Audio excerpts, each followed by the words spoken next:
குடிநீரை காசுக்கு வித்து ஆறுகளை சாக்கடையாக்கி என் ஆதி தமிழன் கட்டிய கல்லணை வரலாற்றை மறந்தவன் கையில் அதிகாரம்.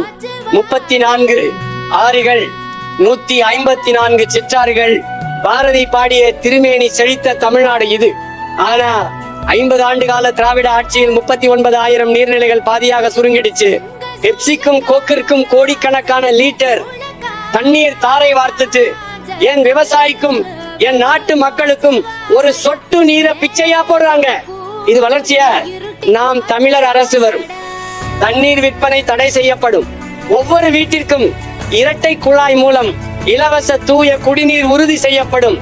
கரிகாலன் ராசராசன் பெயரில் 1000 புதிய ஏரிகள், ஆறுகளில் 15 கிலோமீட்டருக்கு ஒரு தடுப்பணை, சீமை கருவேல மரங்கள் வேரோடு அகற்றப்படும், பனை மரங்கள் கரைகளில் காவலாளியாய் நிற்கும்.